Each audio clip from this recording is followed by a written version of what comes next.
అంటే పాలిటిక్స్ కల్చరల్‌కి దానికి చిన్న చిన్న పిల్లల్ని తీసుకొచ్చి వాళ్ళని పెంచి, పోషించి, విషాన్ని లోపల పెట్టేసి, ఆ విషాన్ని బయట చిమ్మించేస్తున్నారా? అంటే వాళ్ళని మీరు ఎలా తయారు చేసినారు? కొన్ని ప్రదేశాల్లో పిల్లల్ని చాలా ఘోరంగా తయారు చేస్తూ ట్రైన్ ఇస్తుంటారని మేమే చెప్తుంటాం. అవన్నీ మేము ఇప్పుడు బయట చెప్పక్కర్లే. అలా తయారు చేస్తున్నారు మీరు పిల్లల్ని. అంటే మీరు ఒక సోషల్ ఎలిమెంట్స్‌ని అంటే యాంటీ సోషల్ ఎలిమెంట్స్‌ని తయారు చేయడానికి మా రామాయణం, మా రాముడు, మా భారతం, మా భాగవతం ఇవన్నీ కావాలి. సిగ్గులేని ఏమనాలో తెలియట్లేదు నాకు. ఇంక డాష్ అంతే. అలా ఉంది మరి పరిస్థితి. ఆంటోని అని చెప్పుకోండి. మీ అమ్మగారు వెళ్ళిపోయినప్పుడు మీరు ఆ రిచువల్స్ అన్ని ఎలా చేశారో మాకందరికీ తెలుసు.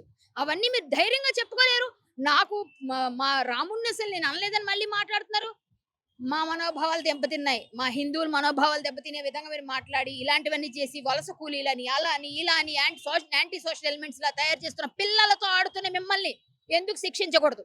పిల్లల మనసులతో ఆడుతున్నారు. పిల్లల్ని చాలా చాలా ఘోరంగా చిత్రీకరిస్తున్నారు. కాబట్టి మేము ఖచ్చితంగా కేసులు పెడతాం. ఈరోజు పంజాగుట్ట పోలీస్ స్టేషన్‌లో మీ పైన సెక్షన్స్ అన్నీ పెట్టడానికి సిద్ధంగా ఉన్నారు. కరెక్ట్‌గా మిమ్మల్ని ఎక్కడెక్కడ ఆల్రెడీ మీకు సెక్షన్ ఎక్కడ ఏమైనా ఏ సెక్షన్‌లు పెట్టినా ఇక్కడ కూడా కొన్ని యాడ్ అవుతాయి.